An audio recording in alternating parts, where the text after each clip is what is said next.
सभी भक्तों को राधे राधे, जय श्री श्याम। तो आइए आज आपको पुत्रदा एकादशी व्रत की कथा सुनाते हैं जो अनंत गुना फल देने वाली है। श्रावण शुक्ला पक्ष की जो एकादशी है वो पुत्रदा एकादशी मानी गई है। श्रोताओं, वैसे तो पुत्रदा जो एकादशी है वो एक वर्ष में 2 बार आती है। एक पोख मास में आती है और दूसरा श्रावण मास की शुक्ल पक्ष की एकादशी को पुत्रदा एकादशी माना गया है। जो पुत्रदा एकादशी है ये विशेषकर पुत्र प्राप्ति के लिए मानी गई है, विशेष फलदायी है। जिन माता बहनों के पास में पुत्र नहीं है, जिस भाई के पास में पुत्र नहीं है, अगर वो ये एकादशी व्रत करे और इस एकादशी व्रत की जो कथा है वो पुण्य महापुण्य को देने वाली है, वो इस कथा को श्रवण पान करे तो भगवान नारायण भगवान की कृपा से, एकादशी माता की कृपा से अवश्य ही उसको पुत्र की प्राप्ति होगी। तो आइए हम आपको श्रावण मास के शुक्ल पक्ष की जो पुत्रदा एकादशी है इसकी कथा हम आपको सुनाते हैं। आप ध्यान से श्रद्धा पूर्वक इस कथा का श्रवण पान करिए। बोलिए नारायण भगवान की जय, एकादशी माता की जय। तो श्रावण मास के शुक्ल पक्ष की एकादशी को पुत्रदा एकादशी कहा जाता है। इस दिन भगवान जनार्दन की श्रद्धा पूर्वक पूजा की जाती है। भक्ति पूर्वक इस व्रत को करने से सभी मनोकामनाओं की पूर्ति होती है। संतान प्राप्ति की इच्छा रखने वालों को यह व्रत अवश्य करना चाहिए। कामदा एकादशी की कथा समाप्त होने पर धर्मराज युधिष्ठिर ने श्रावण मास के शुक्ल पक्ष की एकादशी के बारे में भी वही सब प्रश्न किए। इसके उत्तर में भगवान श्री कृष्ण जी ने क्या कहा कि हे पांडुपुत्र युधिष्ठिर जी, श्रावण शुक्ला एकादशी का नाम पुत्रदा एकादशी है। मैं इसके बारे में एक प्राचीन कथा सुनाता हूँ जिसके पढ़ने से और सुनने मात्र से वाजपेय यज्ञ का फल प्राप्त हो जाता है। यानी करोड़ों यज्ञ करने के बराबर जो फल मिलता है वही फल पुत्रदा एकादशी व्रत की कथा सुनने मात्र से मिल जाता है। श्रोताओं, आप ध्यान पूर्वक इस कथा को सुनिए। द्वापर युग के प्रारंभ में महिष्मती नगरी में एक महिजीत नाम का एक महाप्रतापी राजा राज्य करता था। उसका बहुत बड़ा राज्य था, परंतु कोई भी पुत्र न होने के कारण राजा महिजीत को राज्य सुख पूर्वक नहीं लगता था। देखिए, जब पुत्र नहीं होता तो कितने भी कोठी बंगले गाड़ियां हों उसके लिए वो निरर्थक है। और शास्त्र में भी कहा गया है कि जिसके पास में पुत्र नहीं है उसकी गति नहीं होती है। इसलिए येन केन प्रकारेण यज्ञ करने से, आराधना करने से, जैसे भी हो पुत्र प्राप्ति अवश्य कर लेनी चाहिए। तो पुत्र प्राप्ति के लिए राजा ने अनेक दान पुण्य यज्ञ हवन आदि उपाय किए, परंतु राजा को पुत्र की प्राप्ति नहीं हुई। वृद्धावस्था, बुढ़ापा आने लग गया। वृद्धावस्था आती देखकर राजा अपनी प्रजा के प्रतिनिधियों और विद्वान ब्राह्मणों को बुलाकर कहने लगा, हे प्रजाजनों, मैंने इस जन्म में तो कोई पाप नहीं किया। मेरे खजाने में अन्याय से उपार्जित किया हुआ धन नहीं है और न ही मैंने कभी देव मंदिरों में सदगृहस्थों के अथवा ब्राह्मणों का धन छीना है। किसी दूसरे की धरोहर को भी मैंने कभी नहीं ली और न ही प्रजा पर अन्यायपूर्ण कोई कर लगाया है, न कोई टैक्स लगाया। मैं प्रजा का पुत्र तथा पुत्र के समान पालना करता हूँ तथा ब्राह्मणों और सन्यासियों को भरपूर दान भी देता हूँ। यद्यपि न्याय की रक्षा के लिए मैं अपराधियों को दंड भी देता हूँ, परंतु कभी किसी से घृणा नहीं की। सबको मान सम्मान देता हूँ, सज्जनों की सदा पूजा करता हूँ। इस प्रकार धर्म युक्त याज्ञा करते हुए भी मेरे पास में पुत्र क्यों नहीं है? इस कारण मैं अत्यंत दुख पा रहा हूं, इसका कोई क्या कारण हो सकता है? तो आप मुझे बताइए। राजा महीजीत की इस समस्या के निवारण हेतु प्रजा के प्रतिनिधि तथा मंत्री गण वन में जाकर बड़े बड़े ऋषियों और मुनियों के दर्शन करते हुए किसी विद्वान तपस्वी की तलाश में लग गए।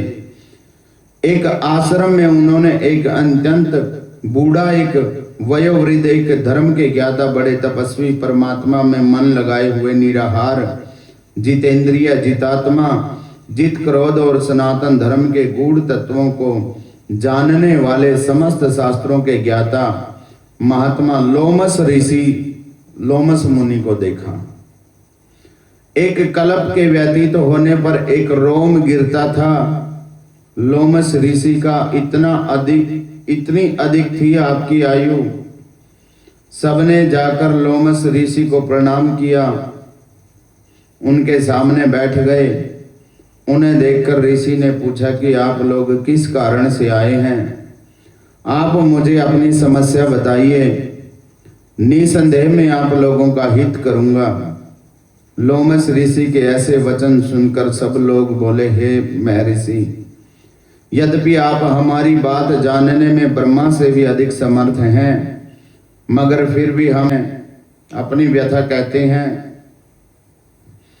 महिष्मतिपुरी का धर्मात्मा राजा महीजीत प्रजा का पुत्र के समान पालन करता है, परंतु फिर भी वह पुत्रहीन है, उसके पास में कोई संतान नहीं है।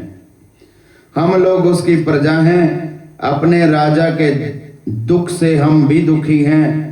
हमको पूर्ण विश्वास है कि आपके दर्शन से हमारा यह संकट अवश्य दूर हो जाएगा। बोलिए नारायण भगवान की जय, एकादशी माता की जय। क्योंकि महान पुरुषों के दर्शन मात्र से अनेक कष्ट दूर हो जाते हैं। आप कृपा करके राजा के पुत्र होने का उपाय बतलाइए। यह वार्ता सुनकर ऋषि लोमस ने थोड़ी देर के लिए अपने नेत्र बंद किए और राजा के पिछले जन्म का वृतांत ज्ञात किया कि पिछले जन्म में राजा ने क्या क्या पाप किए थे, क्या क्या पुण्य किए थे। लोमस ऋषि ने स्नेह सहित वाणी में कहा, हे महानुभावो, आपका राजा पूर्व जन्म में एक निर्धन बनिया था, वैश्य था। निर्धन होने के कारण इसने अनेक बुरे कर्म किए। वह एक गांव से दूसरे गांव व्यापार के लिए चला जाया करता था। एक समय ज्येष्ठ मास की शुक्ल पक्ष की द्वादशी के दिन मध्याह्न के काल के समय वह 2 दिन का भूखा प्यासा था। एक जलाशय पर जल पीने गया। उस स्थान पर एक तत्काल ब्याई हुई गऊ जल पी रही थी। राजा ने उस प्यासी गऊ को जल पीने से हटा दिया और स्वयं जल पीने लगा। इसी पाप के कारण राजा को निपुत्र होने का दुख सहना पड़ा, इसलिए राजा के पास में कोई पुत्र नहीं है। एकादशी के दिन भूखा रहने से वह राजा तो बना और प्यासी गऊ का जल, गौ माता को जल पीते पीते हटा दिया। इसके कारण राजा के पास में पुत्रहीनता का दुख उसको भोगना पड़ रहा है। बोलिए नारायण भगवान की जय, एकादशी माता की जय। सब लोगों ने कहा, हे मुनि श्रेष्ठ, राजा के इस पाप के निवारण का कोई उपाय तो होगा, अतः राजा का यह पाप नष्ट हो जाए, ऐसा कोई उपाय बतलाइए कि कृपा करें। लोमस मुनि ने उत्तर दिया, श्रावण मास के शुक्ल पक्ष की एकादशी को पुत्रदा एकादशी का व्रत माना गया है। पुत्रदा एकादशी का व्रत और रात्रि का जागरण यदि ये राजा करेगा तो पूर्व जन्म का यह पाप नष्ट होकर राजा को अवश्य ही पुत्र की प्राप्ति हो जाएगी। बलबांके बिहारी लाल की जय। लोमस ऋषि से उपाय जानने के बाद सभी व्यक्ति नगर को वापस लौट आए। जब श्रावण शुक्ला एकादशी आई तो सबने मिलकर ऋषि की आज्ञा के अनुसार राजा सहित पुत्रदा एकादशी का व्रत किया, रात्रि का जागरण किया और इसके पश्चात द्वादशी के दिन इसके पुण्य का फल राजा को दे दिया। उस पुण्य के प्रभाव से रानी के गर्भ धारण हुआ और प्रसव काल समाप्त होने पर उसको एक बहुत बड़ा तेजस्वी सुंदर पुत्र उत्पन्न हो गया और पुत्र का जन्म हो गया। बोलिए नारायण भगवान की जय, एकादशी माता की जय। अंत में भगवान कृष्ण ने कहा, हे राजा, इस श्रावण शुक्ला पक्ष की एकादशी का नाम पुत्रदा एकादशी है। अतः संतान के सुख की इच्छा रखने वाले इस व्रत को अवश्य करें। इसके महात्म्य को सुनने से मनुष्य सब पापों से मुक्त हो जाता है। इस लोक में संतान सुख भोग कर परलोक में स्वर्ग को प्राप्त हो जाता है। बोलिए नारायण भगवान की जय, एकादशी माता की जय। बोलिए नारायण भगवान की जय। श्री कृष्ण गोविंद हरे मुरारी, हे नाथ नारायण वासुदेवा।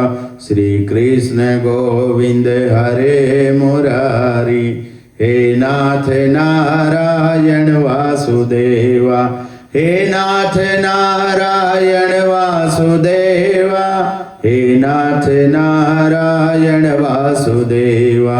श्री कृष्ण गोविंद हरे मुरारी, हे नाथ नारायण वासुदेवा। सभी भक्तों को ये कथा अवश्य श्रद्धा पूर्वक सुनने से हर मनोकामना पूर्ण होती है। निर्धन धनी हो जाता है, बंदी बंधन से मुक्त होकर निर्भय हो जाता है और संतानहीनों को संतान की प्राप्ति होती है। और जो इस कथा को सुन रहा है उसको ये हर मनोकामना उसकी संपूर्ण हो। और सभी भक्तों से हाथ जोड़ करके प्रार्थना करते हैं, निवेदन करते हैं कि ऐसी ऐसी हर कथाएं, एकादशी जो हमारे हिंदू सनातन धर्म के त्योहार हैं, उनकी जानकारी, सही जानकारी के लिए और कथा सुनने के लिए हमारे YouTube चैनल सुरेंद्र शर्मा कथावाचक और भक्ति सुंदर सागर को आप सब्सक्राइब कर लें और बेल आइकन को दबा लें ताकि हर कथा आपको मिलती रहे। सनातन धर्म से जुड़ी हर जानकारी आपको प्राप्त होती रहे और बांके बिहारी जी का, नारायण भगवान राधा रानी की कृपा आप सभी के ऊपर, सभी भक्तों के ऊपर बरसती रहे। बोल बांके बिहारी लाल की जय, राधा रानी सरकार की जय, एकादशी माता की जय।